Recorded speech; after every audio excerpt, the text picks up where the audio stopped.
আসসালামু আলাইকুম, আমি মোস্তফা রাফিদউদ্দিন আপনাদের মেশিন লার্নিং কোর্সটি নিচ্ছি। তো আজকে এই কোর্সে আপনাদের চতুর্থ ক্লাস এবং আগের তিনটি ক্লাসে আমরা মূলত মেশিন লার্নিং এর গুরুত্বপূর্ণ টার্মগুলো সম্পর্কে জেনেছি, যে training, testing, bias, variance, underfit, overfit এই জিনিসগুলো সম্পর্কে জেনেছি। তো আজকে থেকে আমরা মূলত মেইন যে মেশিন লার্নিং টাস্কগুলো, ক্লাসিফিকেশন, রিগ্রেশন এটসেট্রা নিয়ে বলা শুরু করব। এবং সেটা শুরু করার আগে আমি একটু বলে নিই যে এখন থেকে কিন্তু আমরা কিছু ম্যাথমেটিক্যাল টার্ম সম্পর্কে আমাদের জানা প্রয়োজন হবে, এবং আমি কোর্সগুলোতে কিছু ম্যাথমেটিক্যাল টার্ম ইউজ করব, যেমন প্রবাবিলিটি, ম্যাট্রিক্স, ভেক্টর এবং ডিফারেন্সিয়েশন।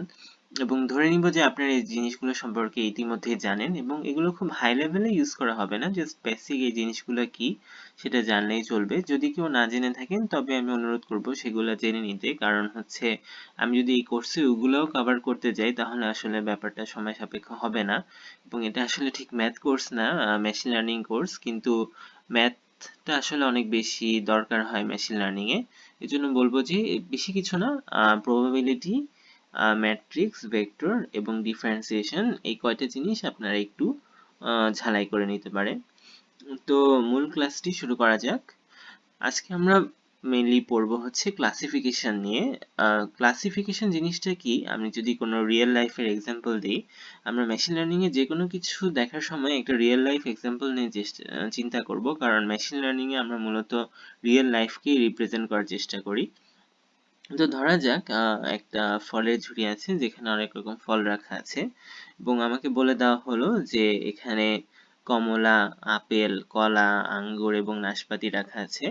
তো ক্লাসিফিকেশনে যেটা করতে হবে, আমাকে যদি বলা হয় যে এখানে বিভিন্ন ফলগুলো আলাদা আলাদা ভাগে ভাগ করো, যে এক ভাগে এক রকমের ফলই থাকবে শুধু, তখন আমি কি করব, এই ঝুড়ি থেকে যেগুলো আপেল সেগুলোকে এক ভাগে ভাগ করব, যেগুলো কমলা সেগুলোকে আরেক ভাগে ভাগ করব, যেগুলো আঙ্গুর সেগুলোকে আরেক ভাগে ভাগ করব। তো এইভাবে করে আমরা ক্লাসিফাই করব প্রত্যেকটা ফলকে। তো এই ব্যাপারটাই আসলে ক্লাসিফিকেশন। তো মেশিন লার্নিং এ যখন আমি জিনিসটা ইমপ্লিমেন্ট করতে যাব তখন আমাদেরকে একটু ম্যাথমেটিক্যালি চিন্তা করতে হবে, বা ফাংশনের আকারে, যে এখানে আসলে ইনপুট হিসাবে যাবে ফলগুলোর প্রপার্টি, যেমন কালার, শেপ, বা চাইলে আরো কিছু নিতে পারি। তো ইনপুট হিসেবে আমরা যেগুলো ব্যবহার করি সেগুলোকে আসলে আমরা ফিচারও বলা হয়, অনেক সময় ফিচারও বলতে পারি। ফিচার হচ্ছে ডেটার যে প্রপার্টি গুলো আমরা ব্যবহার করি সেটাই হচ্ছে ফিচার, বা ইনপুট আর ফিচার আসলে প্রায় একই কথা। আর আউটপুট হিসেবে আমরা এখানে পাবো ফলের নামগুলা, যে কোনটা কোন ফল।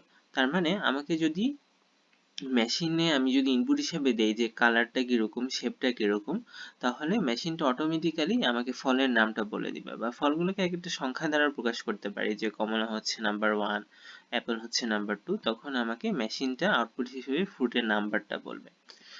তো ক্লাসিফিকেশন যে করে, যে agent machine learning model classify করে, সেটাকে আমরা বলি ক্লাসিফায়ার। তো আমরা এই কোর্স জুড়ে মূলত 3 রকমের ক্লাসিফায়ার নিয়ে জানবো: বাইসিয়ান ক্লাসিফায়ার, লিনিয়ার ক্লাসিফায়ার এবং নন লিনিয়ার ক্লাসিফায়ার্স। তো আজকে আমরা বাইসিয়ান ক্লাসিফায়ার, যেটা সবচেয়ে সহজ বলতে পারি, আহ, সেটা নিয়ে আমরা আলোচনা করব। বাইসিয়ান ক্লাসিফায়ার কি সেটা নিয়ে জানতে হলে আপনাকে শুরুতে নেইভ বেজ রুলটা নিয়ে জানতে হবে। এটি খুব কঠিন কিছু না, আমরা স্কুল কলেজে এটা সম্পর্কে পড়ে এসেছি। এটা যদি আমরা বলি রুলটা কি, P of omega given x, এই যে লম্বা ডাকটি দেখছেন এখানে, সেটি হচ্ছে গিভেন, বলতে সেটাকে গিভেন বলা হয়। P of omega given X equals to P of X given omega into P of omega divided by P of X. তো এটা হচ্ছে আমরা এক্স ওমেগা দিয়ে বলা, কারণ হচ্ছে মেশিন লার্নিং এর ভাষায় আমরা সাধারণত এই টার্মগুলো বেশি ইউজ করি, এবং এই গ্রিক অক্ষরটা হয়তো অনেকে চিনে থাকবেন, ওমেগা বলা হয় এটাকে। তো এটাকে আমরা আসলে ফর্মুলাটাকে, এফ বেস ফর্মুলাটাকে আমরা P of A given B equals to P of B given A into P of A divided by P of B এভাবেও বলতে পারি। তো যেহেতু মেশিন লার্নিং এর কথা বলছি, এজন্য আমরা মেশিন লার্নিং এর টার্মস গুলো ইউজ করলাম। সাধারণত মেশিন লার্নিং এ এক্স হিসেবে ইনপুট গুলাকে এক্স দ্বারা বলা হয় এবং ওমেগা দ্বারা ক্লাসকে বলা হয়।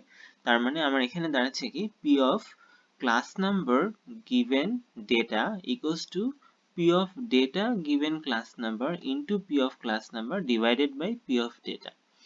তো এখন P of omega given X বা P of class given data, এটাকে আমরা বলি হচ্ছে পোস্টেরিয়র প্রবাবিলিটি। আর P of X given omega বা P of data given class, সেটা হচ্ছে আমরা বলি লাইকলিহুড, মানে আমাকে ক্লাস নাম্বার দিয়ে দিলে ওই ক্লাসের এই ডেটা জেনারেট করার প্রবাবিলিটি কত, সেটাকে আমরা বলি লাইকলিহুড। আর পি অফ ক্লাস নাম্বার মানে আগে থেকেই এই ক্লাসটা হওয়ার প্রবাবিলিটি কত, সেটাকে আমরা বলি প্রায়র। আর পি অফ এক্স হচ্ছে ওভারঅল এই ডেটাটা ক্রিয়েট হওয়ার প্রবাবিলিটি, এটাকে আমরা বলি নর্মালাইজিং ফ্যাক্টর। তো এই টার্মগুলো কিন্তু আমাদের জন্য ইম্পর্টেন্ট এবং এগুলা ভালো করে জেনে রাখতে হবে। তো এখন আসি যে বাইসিয়ান ক্লাসিফায়ার কি, নেইভ বেজ রুল তো আমরা জানলাম। এখন বাইসিয়ান ক্লাসিফায়ারের মধ্যে যদি আমি বলি বাইনারি বাইসিয়ান ক্লাসিফায়ার, বাইনারি মানে কি যে আমার দুটো ভাগে ভাগ করবে। তো বাইসিয়ান ক্লাসিফায়ার আসলে যেটা করে আমাকে পোস্টেরিয়র প্রবাবিলিটির উপরে একটা ডিসিশন দেয়। তো পোস্টেরিয়র প্রবাবিলিটিটা কি ছিল, P of omega given X বা P of class given data, মানে আমাকে যে ডেটাটা দেওয়া আছে সেই ডেটার জন্য আমার কোন ক্লাস হওয়ার প্রবাবিলিটি কত, সেটার উপর ভিত্তি করে আমি ডিসিশনটা দেই। তো এখন এটা বুঝাই যাচ্ছে যে যেই ক্লাস হওয়ার প্রবাবিলিটি বেশি হবে আমার বলবো যে ডেটাটা আসলে ওই ক্লাসে বিলং করে। মানে যদি দুইটা ক্লাস থাকে তাহলে P of omega one given X যদি P of omega two given X এর চেয়ে বেশি হয়, তাহলে আমরা বলবো যে এক্স ডেটাটা আসলে ওমেগা ওয়ানে বিলং করে।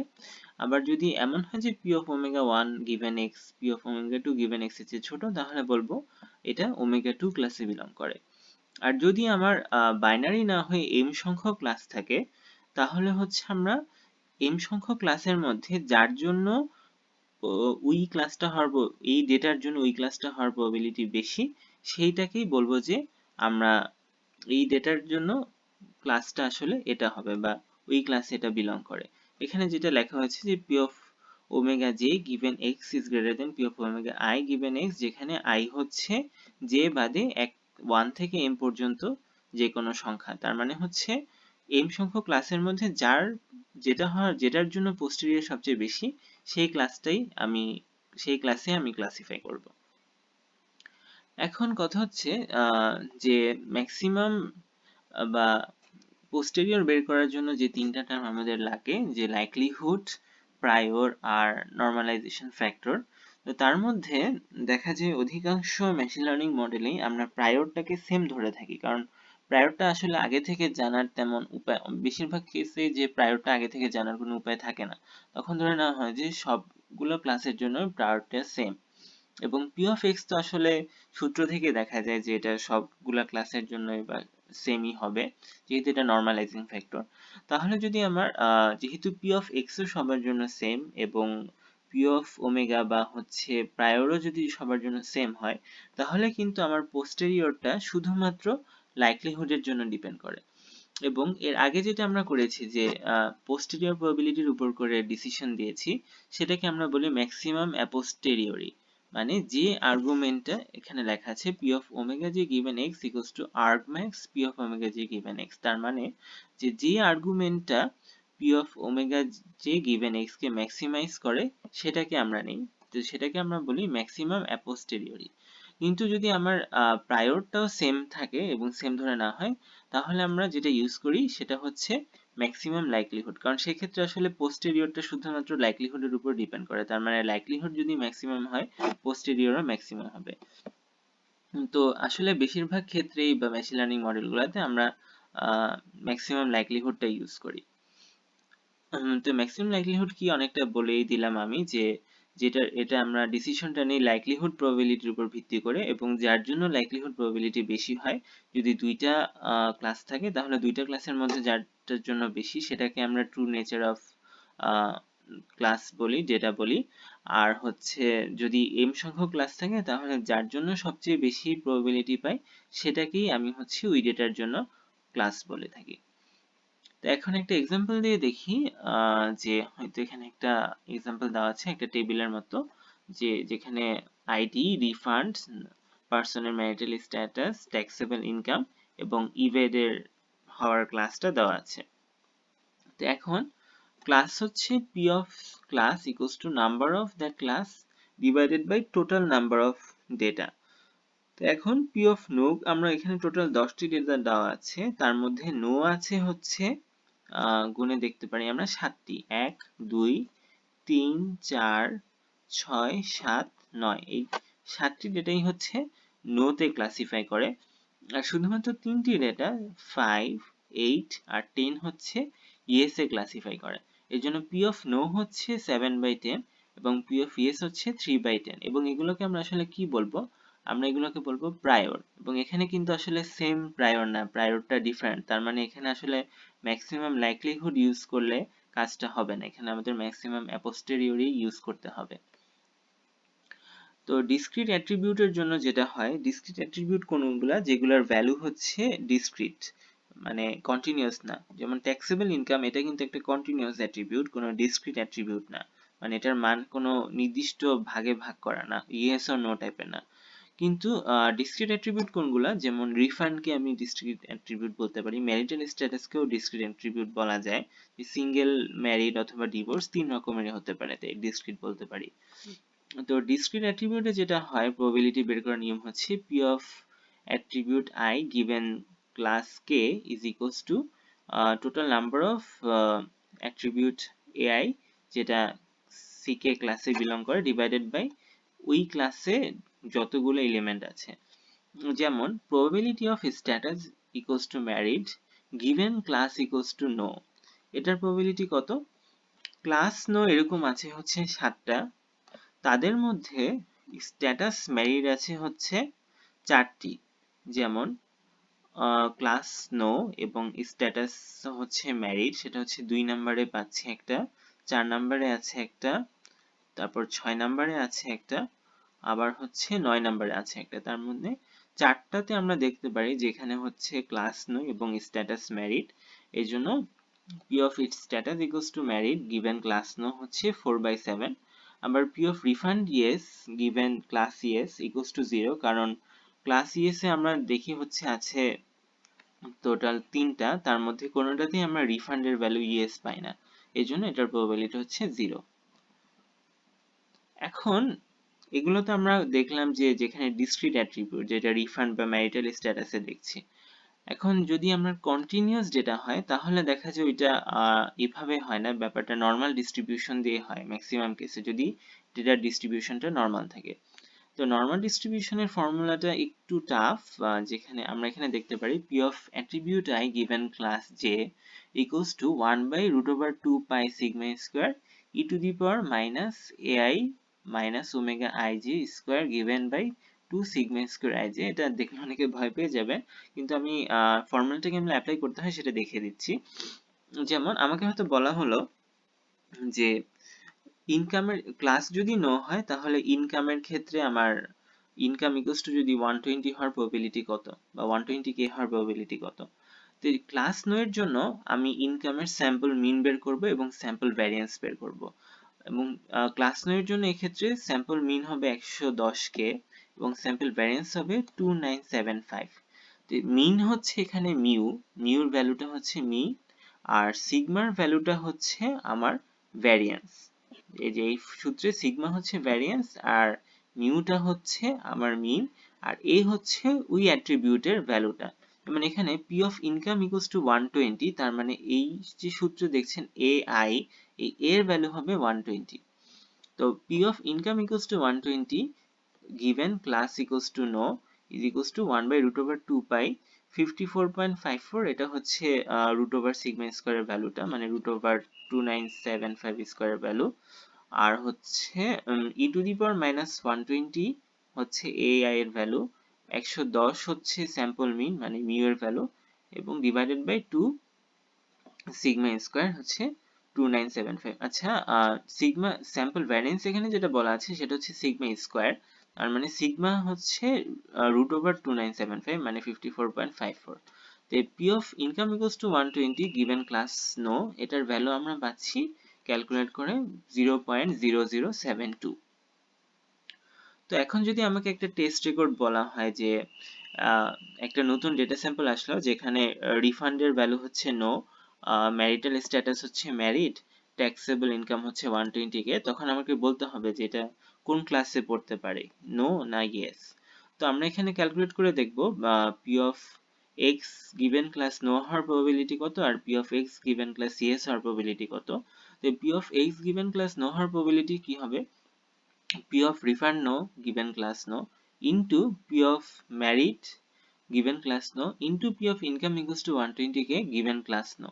তো প্রত্যেকটা প্রবাবিলিটি আমি বামে দেখছি কেমনে ক্যালকুলেট করতে হয় প্রত্যেকটার জন্য, সেগুলো আমি বলে দিয়েছি, তো এখানে ডিটেইলস বললাম না। তো মান বসে আমরা যেটা দেখি যে p of x given class no সেটার probability p of x given class cs এর চেয়ে অনেক বেশি। তো সেজন্য আমরা এখানে বলে দিই যে এটার জন্য ক্লাস নো হবে। তো এখন এই নেইভ বেস এর সুবিধা অসুবিধা কি সেটা নিয়ে আমরা একটু কথা বলবো। তো নেইভ বেসটা হচ্ছে একেবারে বা বাইসিয়ান ক্লাসিফায়ার যেটা, সেটা খুবই বেসিক একদম শুরুর একটা জিনিস, এবং এটারও তারপরেও এটার শুরু সাধারণত শুরুর জিনিসগুলোর প্রবলেমই বেশি থাকে, বাট এটার অনেক অ্যাডভান্টেজও আছে। এটা হচ্ছে যদি নয়েজ পয়েন্ট থাকে আমার কোনো, সেটার জন্য আমার রোবাস্ট থাকে, কোনো ভ্যালু যদি মিসিং হয় সেটার জন্য রোবাস্ট থাকে, আর ইররিলেভেন্ট অ্যাট্রিবিউট গুলোর জন্য রোবাস্ট থাকে। কিভাবে রোবাস্ট মানে কি, মানে এটার উপর ডিপেন্ড করে না। যেমন আমরা যদি একটা মডেল তৈরি করি তখন আমি চাইবো যে এগুলা যাতে নয়েজ, মিসিং ভ্যালু এবং অপ্রাসঙ্গিক অ্যাট্রিবিউট গুলোর উপর ডিপেন্ড না করে, এবং এই কাজটা নেইভ বেস হ্যান্ডেল করতে পারে। কিভাবে হ্যান্ডেল করতে পারে, যদি কোনো নয়েজ পয়েন্ট থাকে তাহলে সেটার জন্য আমি দেখা যায় প্রবাবিলিটির ভ্যালুটা খুবই কম হয়, এজন্য তখন নেইভ বেস ওইটাতে রেসপন্ড করতে পারে। কোনো কিছুর ভ্যালু যদি মিসিং হয় তাহলে ওইটার সাথে বা মানে রিলেটেড কোনো জিনিসের ভ্যালু নিশ্চয়ই থাকবে, এবং প্রবাবিলিটি ক্যালকুলেট করার সময় সেই রিলেটেড জিনিসগুলোর প্রবাবিলিটি নিয়ে কাজ করতে পারে। ইররিলেভেন্ট অ্যাট্রিবিউটের প্রতি কিভাবে রোবাস্ট হয়, যদি কোনো অপ্রাসঙ্গিক অ্যাট্রিবিউট থাকে সেটার জন্য প্রবাবিলিটির ভ্যালু 0 আসে, তো সেক্ষেত্রে সে অপ্রাসঙ্গিক অ্যাট্রিবিউট গুলাকেও বাদ দিয়ে দিতে পারে। কিন্তু প্রবলেম যেটা, যে এটা আসলে অনেক বেশি সিম্পলিফাই করা, এবং সবচেয়ে বড় সমস্যা যেটা এখানে আমরা যেটা করেছি যে p of x given class no সেটা হচ্ছে আমি p of refund equals to no given class no p of into p of married given class no এরকম করেছি। তার মানে আমি ধরে নিয়েছি যে রিফান্ড নো হওয়ার প্রবাবিলিটি, ম্যারিড হওয়ার প্রবাবিলিটি এবং ইনকাম 120k হওয়ার প্রবাবিলিটি সবগুলো হচ্ছে ইন্ডিপেন্ডেন্ট। মানে আমি ধরে নিয়েছি যে অ্যাট্রিবিউট গুলোর মধ্যে, যে এখানে অ্যাট্রিবিউট কি, refund, marital status, taxable income, আর ইভেন্টটা হচ্ছে লেভেল, তো অ্যাট্রিবিউট গুলোর মধ্যে কোনো ডিপেন্ডেন্সি নেই, এটা হচ্ছে নেইভ বেসে ধরে নেওয়া হয়। কিন্তু বাস্তবে দেখা যায় এরকম কেস কমই হয়, মানে অ্যাট্রিবিউট গুলোর মধ্যেও ডিপেন্ডেন্সি থাকে, বা যেটাকে আমরা বলি কন্ডিশনাল ডিপেন্ডেন্সি, যেটা হচ্ছে আমরা নেইভ বেসে বাদ দিয়ে দিই। কিন্তু কন্ডিশনাল ডিপেন্ডেন্সিটা আসলে রিয়েল লাইফে থাকে এবং এটাকে কনসিডার করেই আমাদের মডেলটা বানাতে হয়। সেই জিনিসটাই হচ্ছে নেইভ বেসে আমরা বাদ দিয়ে দিই, এই জন্যই আমরা নেইভ বেসটা আসলে ইউজ করি না।